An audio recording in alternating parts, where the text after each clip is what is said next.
दोस्तों welcome to Junaid narration. दोस्तों हम यहाँ पर स्टोरी नरेट भी करते हैं और आज की जो जुनैद नरेशन है उसमें हम एक सच्ची कहानी नरेट करेंगे जो कि कुर्बानी की एक अजीम मिसाल है और हम सबको एक सबक देती है कि असल कुर्बानी क्या है। तो दोस्तों आइए मिलकर शुरू करते हैं आज की जुनैद नरेशन।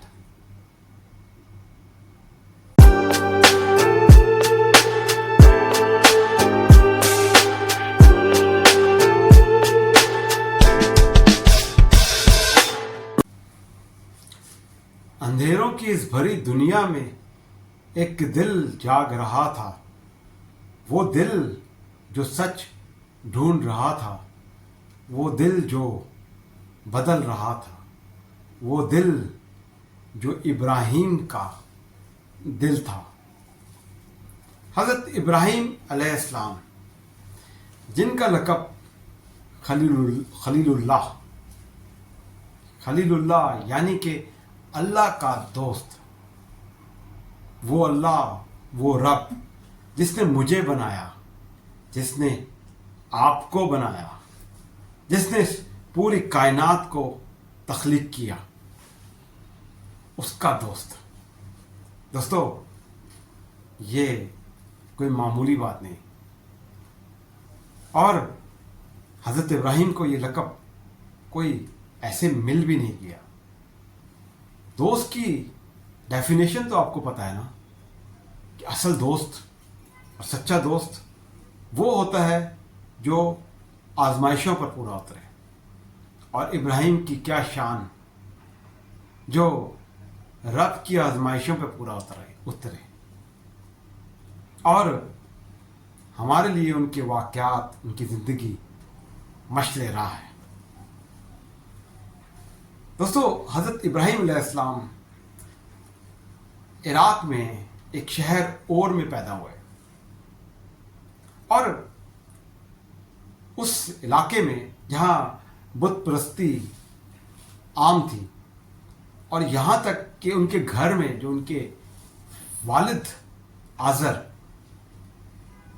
बुत बनाते थे, पत्थरों को तराश कर बुत बनाया करते थे, उसी घर में ये बच्चा अपने आप से एक सवाल करता कि ये बुत, ये पत्थर की मूर्ति जो ना सुन सकती है ना देख सकती है, ये खुदा कैसे हो सकती है। ये वो सवाल जो बहुत गहरा था उस बच्चे के अंदर, और जब वो जवान हुआ तो वो इस काम से बेजार हो गया और सच की तलाश में निकल पड़ा। एक दिन सूरज को देखा और कहा ये शायद मेरा रब है, लेकिन शाम को वही सूरज गरूब हो गया। फिर चांद को देखा और सोचा कि शायद ये मेरा रब है, मगर फिर वो भी ख़त्म हो गया। और इसी तरह सितारों के बारे में जब सोचा और देखा तो उसको रब का गुमान हुआ, लेकिन वो भी दिन की रोशनी में गायब हो गए।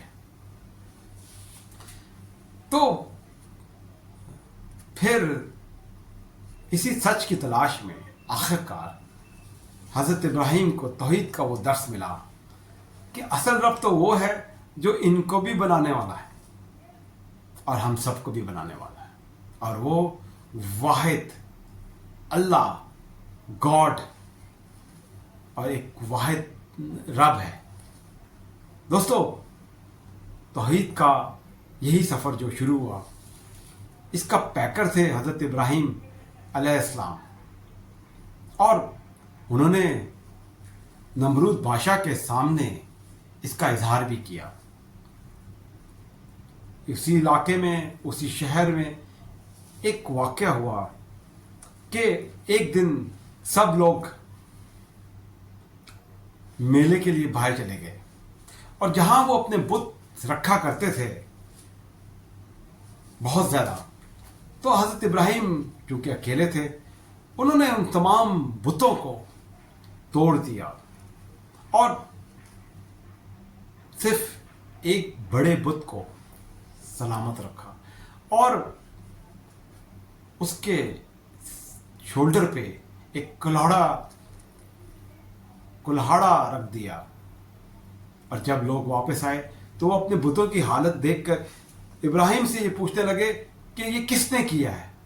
तो उन्होंने कहा कि तुम पूछो अपने बड़े बुत से, अपने बड़े खुदा से।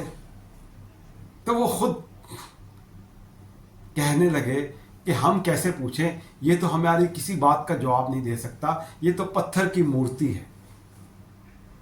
तो फिर इब्राहिम ने यहीं पर उनको बताया कि जो तुमको और अपनी हिफाजत नहीं कर सकते वो खुदा कैसे हो सकते हैं। लेकिन दोस्तों, वो कहते हैं ना कि आपकी जो रस्म है या आप जिस सिस्टम में चले आ रहे हैं, तो शायद उस वक्त भी लोग इस बात को समझे नहीं। और आखिरकार नमरूद बादशाह ने हज़रत इब्राहिम को आग में फेंकने का हुक्म दिया। यहाँ पर एक बात बहुत समझने के लिए की है दोस्तों, वो ये कि जब हज़रत इब्राहिम आग में उनको फेंका जा रहा था तो उनको ये नहीं पता था कि ये आग गुलिस्तान बन जाएगी,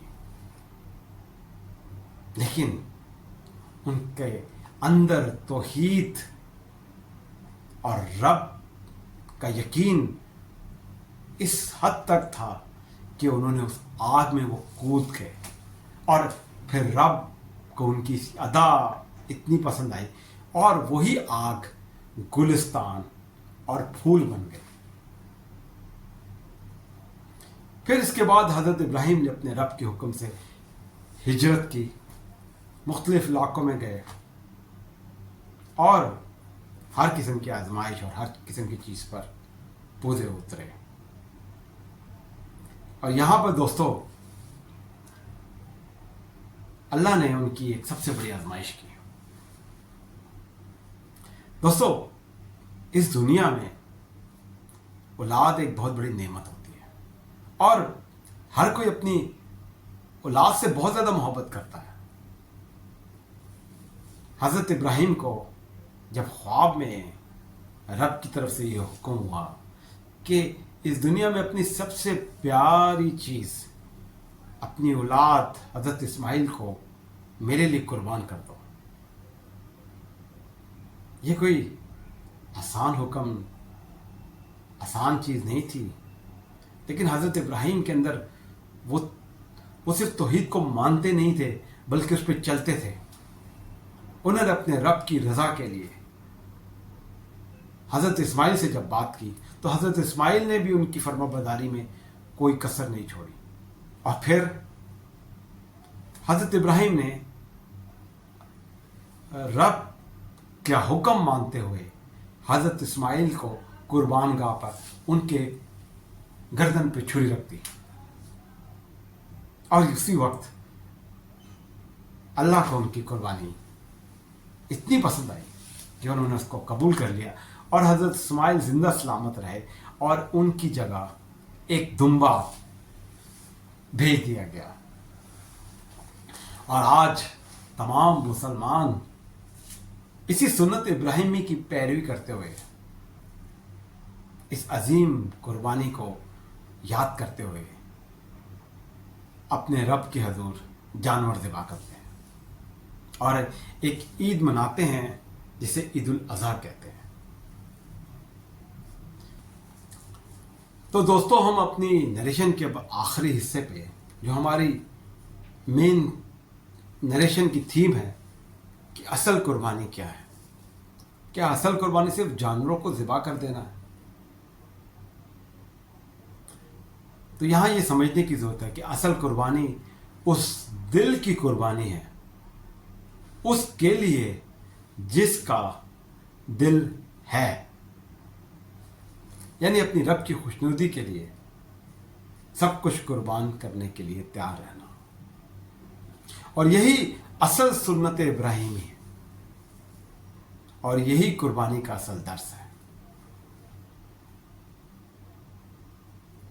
दोस्तों, आप सबको ईद उल अज़हा की बहुत बहुत मुबारकबाद। अल्लाह आपकी कुर्बानी को कबूल फरमाए। बस मेरी कुछ गुजारिशात है कि यहाँ आप कुर्बानी ज़रूर दें, लेकिन नमूद नुमाइश ना करें। गुरबा का हिस्सा कुर्बानी में ज़्यादा से ज़्यादा रखें। बेशक कुर्बानी में एक हिस्सा घर वालों का, एक रिश्तेदारों का और एक गुरबा का होता है, लेकिन अगर आपकी ज़रूरत से ज़्यादा है तो उसको फ्रिज में स्टोर ना करें, कंज्यूम कर लें और बाकी ज़्यादा ज़्यादा डिस्ट्रीब्यूट कर लें। और यही ज़्यादा इम्पोर्टेंट है और यही अहम चीज़ है। इसके अलावा सफाई का ख्याल रखें। सफाई जो हमारे दीन में इसकी बहुत अहमियत है। अलाइशों को सही जगह से उसको पाक करें। खून वगैरह जहाँ पर कुर्बान गाह है या जहाँ भी आपने जानवर को हलाल किया, उस जगह को साफ करें।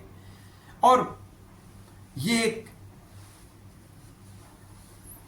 एक मैसेज दें पूरी कौम को, पूरी इंसानियत को, कि कुर्बानी है क्या और उसका असल मकसद क्या है। अल्लाह हमें सही राह पर चलने की तौफीक अता फरमाए और सुन्नत इब्राहिमी की असल रूह पर अमल करने की तौफीक अता फरमाए। आमीन सुम्मा आमीन।